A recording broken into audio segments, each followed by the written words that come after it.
Konsep dasar demokrasi. Demokrasi adalah bentuk pemerintahan di mana semua warga negaranya memiliki hak yang sama untuk pengambilan keputusan yang dapat mengubah hidup mereka. Demokrasi mengizinkan warga negara ikut serta baik secara langsung atau melalui perwakilan dalam perumusan, pengembangan, dan pembuatan hukum.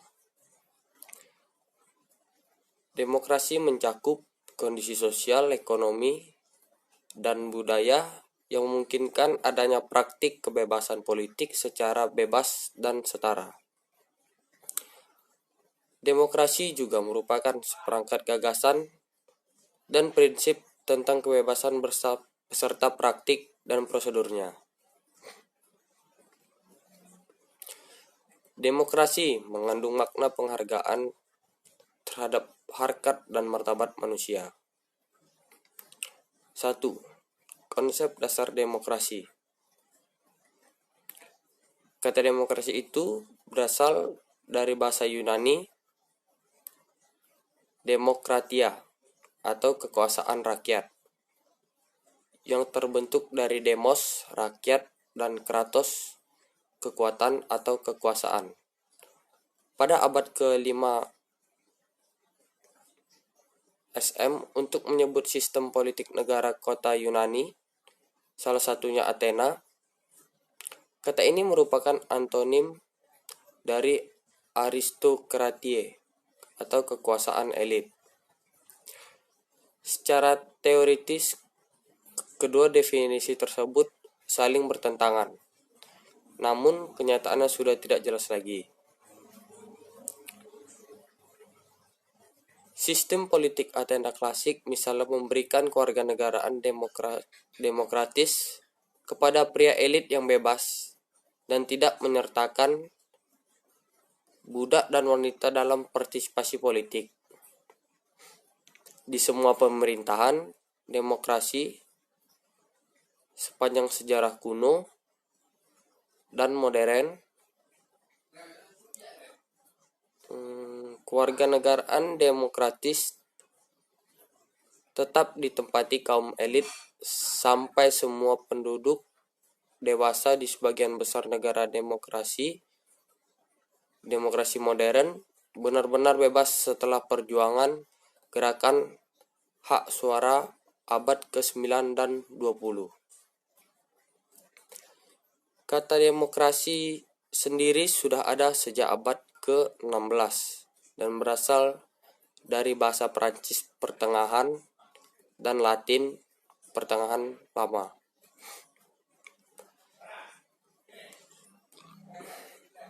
Konsep demokrasi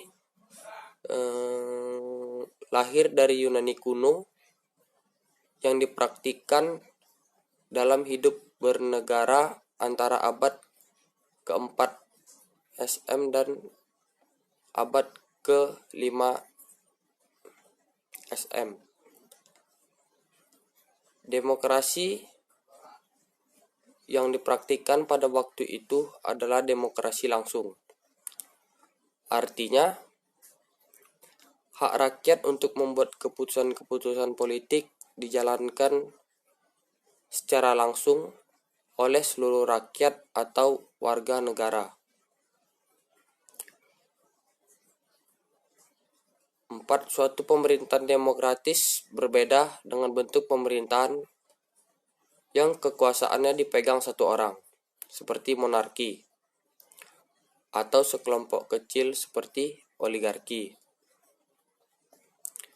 Apapun itu, perbedaan-perbedaan yang berasal dari filosofi Yunani ini sekarang tampak ambigu.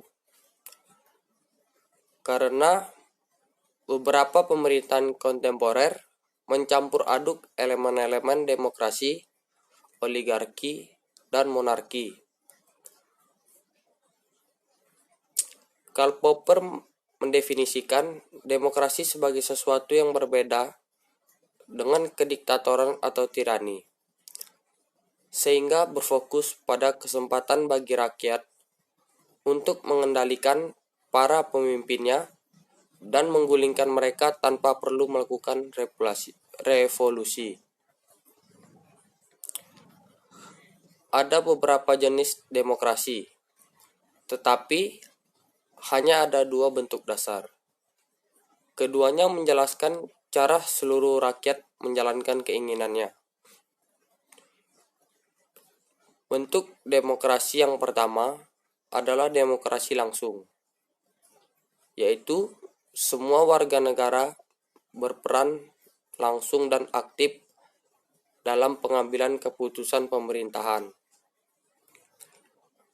Di kebanyakan negara demokrasi modern, seluruh rakyat masih merupakan satu kekuasaan yang berdaulat. Politiknya dijalankan secara tidak langsung melalui perwakilan yang disebut demokrasi perwakilan. Konsep demokrasi perwakilan muncul dari ide dan institusi yang berkembang pada abad pertengahan Eropa, era pencerahan, dan revolusi Amerika Serikat dan Prancis. Faktor yang mempengaruhi demokratisasi dipengaruhi berbagai faktor, termasuk pembangunan ekonomi, sejarah, dan masyarakat madani. Hasil ideal demokratisasi adalah menjamin rakyat punya hak memilih dan suara dalam sistem politik negaranya. Faktor yang dianggap mempengaruhi demokratisasi paling umum adalah yaitu satu, kekuasaan produk domestik bruto atau per kapita yang lebih tinggi berkaitan dengan demokrasi. Meski beberapa pihak mengklaim bahwa negara demokrasi terkaya tidak jatuh ke otoritarianisme, bangkitnya Hitler dan Nazi di Jerman memang merupakan contoh pembantah yang menjadikan klaim tersebut sekedar turisme belaka. Ada pula pandangan umum bahwa demokrasi sangat jarang sebelum revolusi industri. Penelitian empiris mendorong banyak orang percaya bahwa pembangunan ekonomi meningkat kemungkinan transisi ke demokrasi atau menguatkan negara yang sudah ada. Sebuah penelitian menemukan bahwa pembangunan ekonomi mendorong demokratisasi dalam jangka menengah saja, 10-20 tahun. Hal ini dikarenakan pembangunan dapat memperkuat pemimpin pertahanan, tetapi menyulitkan mewariskan negara kepada putranya atau orang kepercayaan setelah masa jabatannya berakhir. Namun demikian, perdebatan tentang apakah demokrasi merupakan akibat dari kekayaan, pencipta kekayaan, atau keduanya tidak berhubungan, masih belum dapat disimpulkan. 2. Kesetaraan sosial. Daron Acemoglu dan James A. Robinson berpendapat bahwa hubungan antara kesetaraan sosial dan transisi demokrasi agak rumit. Rakyat tidak memiliki insentif yang cukup untuk memberontak melawan masyarakat egaliter, contohnya Singapura. Jadi kemungkinan demokratisasi semakin rendah. Di masyarakat yang senjang, contohnya Afrika Selatan, era apartheid, redistribusi kekayaan dan kekuasaan di dalam demokrasi akan merugikan kaum elit, sehingga mereka berupaya mencegah demokratisasi. Demokratisasi lebih mungkin muncul di tengah-tengah negara yang kaum elitnya menawarkan konsensi karena mereka menganggap ancaman revolusi bisa terwujud dan biaya konsensi tidak terlalu tinggi. Perkiraan ini sesuai dengan penelitian empiris yang menunjukkan bahwa demokrasi lebih stabil di negara-negara yang masyarakatnya egaliter atau setara. 3. Budaya. Sejumlah pihak mengklaim bahwa beberapa kebudayaan tertentu lebih mudah menerima demokrasi ketimbang kebudayaan lainnya. Pandangan ini mungkin etnosentris. Biasanya, budaya barat yang dinilai lebih layak menikmati demokrasi, sedangkan lainnya dinilai memiliki nilai-nilai yang membuat demokrasi sulit terwujud.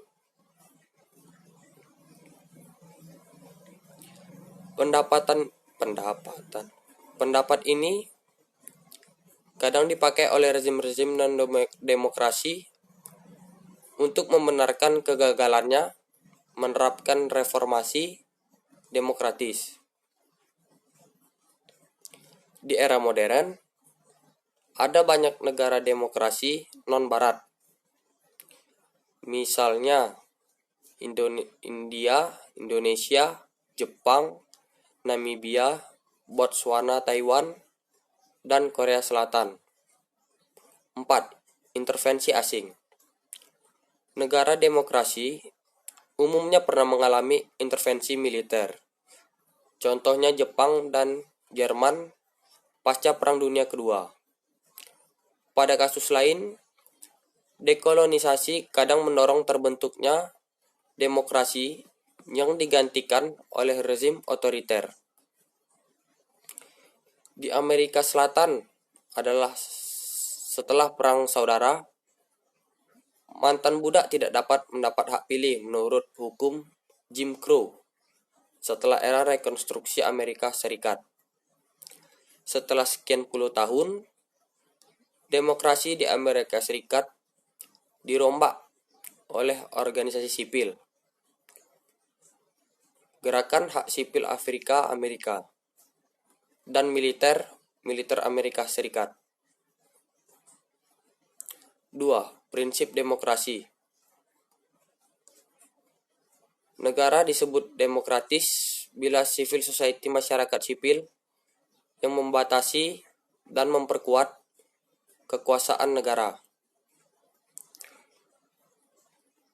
Masyarakat demokratis jika negara mendapat persetujuan civil society dalam membuat dan mengimplementasikan kebijakan-kebijakannya. Sebaliknya, civil society juga memerlukan negara yang efektif dalam melaksanakan kebijakan-kebijakannya. Oleh karena itu, di negara yang demokratis, kualitas negaranya tergantung kepada kualitas dari civil society-nya. Demikian juga sebaliknya. Prinsip-prinsip demokrasi dan persyaratan dari berdirinya negara, demokrasi telah terakomodasi dalam konstitusi negara, Kesatuan Republik dan Kesatuan Republik Indonesia. Prinsip demokrasi dapat ditinjau dari pendapat Al-Madudi yang kemudian dikenal dengan Soko Guru Demokrasi. Menurutnya, prinsip demokrasi adalah 1. Kedaulatan rakyat. Pemerintahan berdasarkan persetujuan dari yang diperintah. Kekuasaan mayoritas, hak minoritas, jaminan hak asasi manusia, pemilihan yang bebas, adil dan jujur, persamaan di depan hukum, proses hukum yang wajar. pembatasan pemerintah secara konstitusional,